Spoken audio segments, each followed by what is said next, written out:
Hello again, everybody. Zach Jenkins here with the Atak Sportz. For Monday, July 13th, 2015, I made Atak Sportz.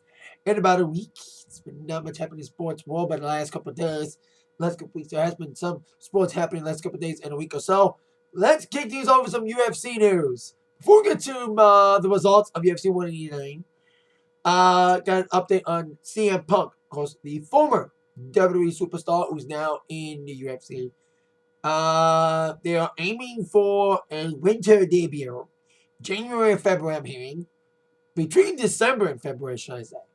And he has picked his division. Welterweight division in the 170 division. Be interested to see CM Punk in the UFC at all. As much as I would love to see him back in WWE, it'd be great to get this UFC out of his system. Maybe do what Brock did. Go to UFC, and then maybe go back to WWE at some point after conquering MMA. We'll see what happens with Punk's future in the UFC. Now let's get going with the UFC results. I did not go to UFC 189. I was busy. I had a great, awesome grab party I DJ'd, which I'll be talking about on the Attack line. But this is about sports. So UFC 189 happened. I heard despite the main event change being for the injury of time, Aldo getting injured again, canceling a big fight that was hyped for months. It was still a hell of a card from what I heard. My brother saw it. Of course, the main card kicked off with Thomas Almeida taking on Brad Pickett with a big KO flying knee in the first seconds of the second round. In the middleweight division, then welterweight got announced against Brendan Thatch that went to a one-round submission. And then Jeremy Stevens, despite getting fined and taking his pulse out because of missing weight, he delivered a big flying knee to Dennis Bermudez in the third round of their fight. Then the co-main, which I heard was the most intense and most violent. For the welterweight championship, it was the champion Robbie Lawler against Roy McDonald. It was a back and forth epic fight from what I heard. And there was a big cuts and a big broken nose for Roy McDonald. My brother told me that he doesn't follow UFC that much. He's not as big of a fan as I am, but he does watch it occasionally. And he saw that. He's like, some guy broke his nose. I'm like, who was it? Was it a co-main? Where was the co-main? Well, Warren McDonald suffered a big nose injury. And Robbie Lawler got some cuts on him too. And a successful defense for Lawler.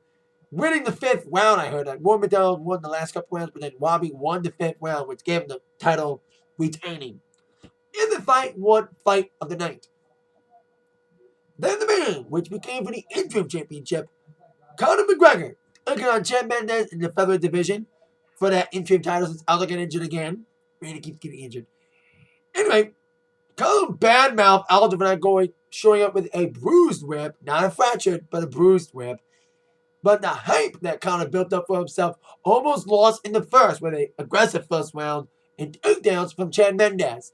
But Conor McGregor feeding off the crowd, he came out in the second round swinging.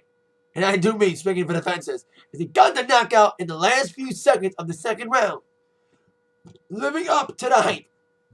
And getting the big time victory over Chad Mendes in the second round with the big TKO after a bunch of punches. And that's how the co-main ended too in the fifth round with Robbie Lawler getting the TKO. I thought it was unanimous, but it was TKO. So that was a big night for UFC on Saturday. Then yesterday was an Ultimate Fighter finale. I forgot it was on. I watched other shows. I forgot it was on. Which the main event was Stephen Thompson against Jake Ellenberger with a KO in the first round by Stephen Thompson, getting a TKO with a big spinning hook kick.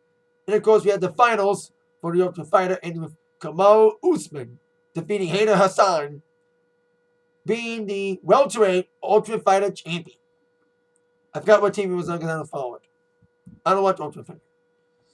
We had a women fight in there, so big weekend for UFC with the Ultimate Fighter finale and the UFC pay-per-view. So now on with some wrestling news. Starting with TNA. Well, sadly, as we all know now, EC3 is the TNA champion. They won't give it to anybody else. You have to give it to fucking EC3. He's a douchebag that you love to hate. And he beat Kurt Angle. He became the boss for a night. And he beat two jobbers. his first person he ever beat. Fern Fawn. Oh god, I hated that fucking thing. With him beating the Jobbers, but we got some real competition. But he did beat real competition. Kurt Angle in the third match. We Kurt Angle invoked his rematch clause. We also saw Dixie Carter return this past Thursday with her saying that someone else would be in charge. EC3 took over for the night, putting everyone in handicap matches until he got thwarted by Kurt Angle in the rematch clause. And Dixie says someone new will be in charge. They need a new on-screen player. I smell Jeff Jarrett, who's back in TNA now. I think it could be a start of an invasion of the Global Force Wrestling invading TNA. A lot of people leaving TNA, like James Storm's leaving, Gunner left, a lot of people left. So very, very interested to see what's going to happen with this whole invasion situation. Also, Rising broke up. We have big matches happening this week. I think we have a Knockouts Championship match. Taryn Terrell, who also left the company, I think she might be losing the title this week. Because I thought she was going to lose it, but she didn't. So I think she will be defending the title against Brooke, I think. And I think Tegan Uno's in a title defense too for the X Division Championship. He's a new X Division champion. He'll be defending it.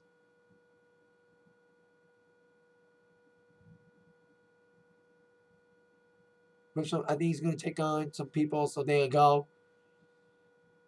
So now with, of course, TNA Destination America at 9 o'clock after Ring of Honor. Ring of Honor, I'm starting to love Ring of Honor now. Their shows are amazing.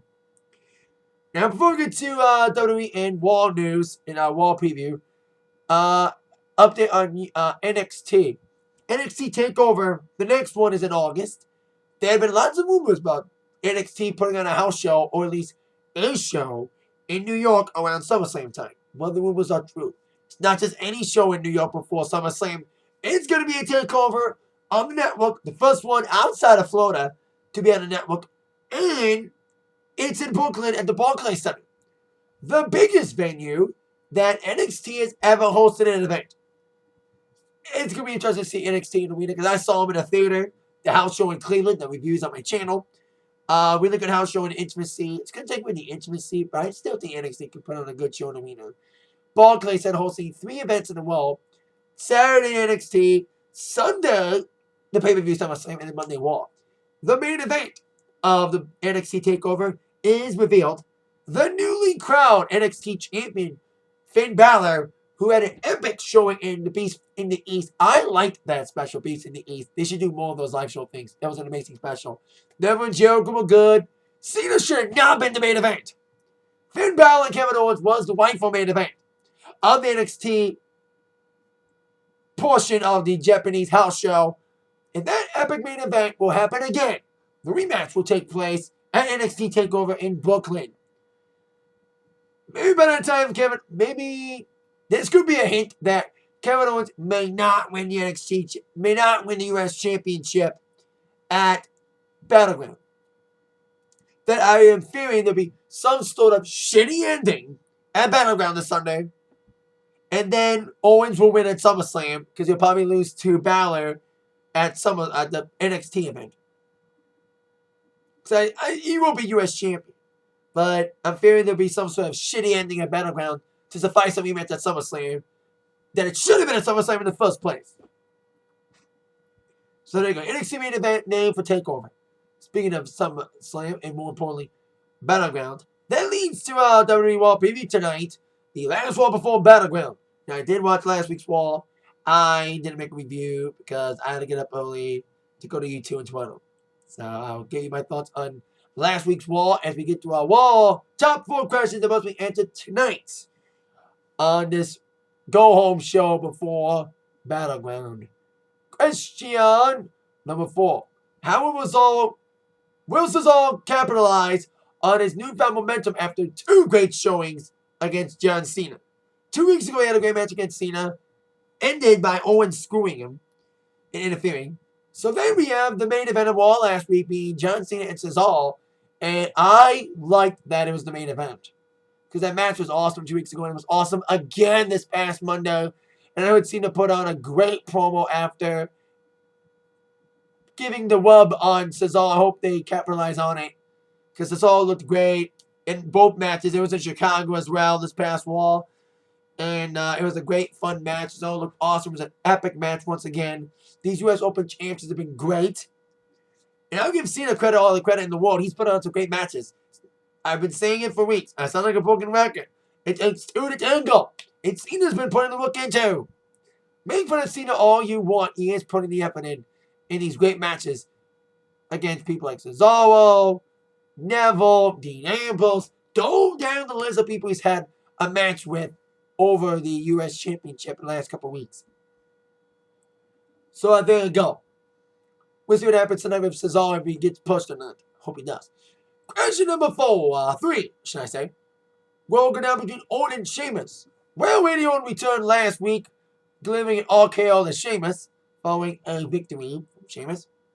These two have had their problems, right before Money in the Bank. And they had matches, but they both ended in DQ.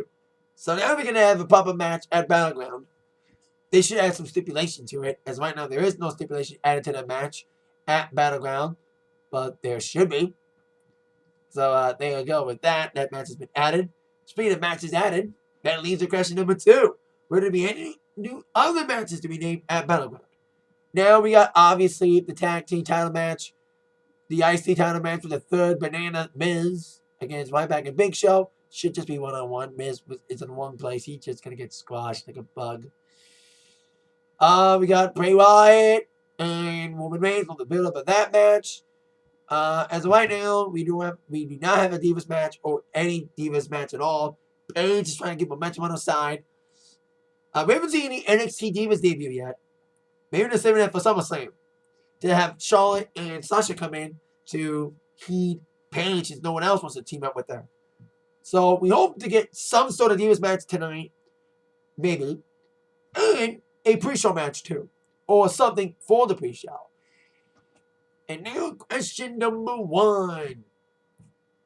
What will Brock Lesnar do tonight? Will the reign of terror continue? Well, Brock Lesnar was on the rampage again this past week. After returning after his assault from Seth Rollins a couple weeks earlier, he assaulted Seth Rollins' possessions. His possessions included the car he bought for J&J Security, totally squashed it, and when he threw the door, he hit some fans with some scraps of the car door, and beat the crap out of J&J Security, including Jamie Noble. If he already wasn't injured before, he had broken ribs and all, he may have a broken arm now. Kane was on vacation, taking his trip that Seth Rollins gave him, storyline-wise. So maybe Kane will return tonight and try to make some order as Seth gets prepared for the biggest fight of his life against Brock Lesnar this Sunday at Battleground for the WWE World Heavyweight Championship. We'll see what Brock does if we head down the final stop of the World of Battleground tonight on Monday Night Raw at 8/7 Central on USA Network. And that is it for the Atak Sportz for today. There will be a Raw review tonight, so I'll see you for that, my Raw review. With that in mind, you've all been attacked by the news, sports news from Zach. Thank you so much. See you later, yeah.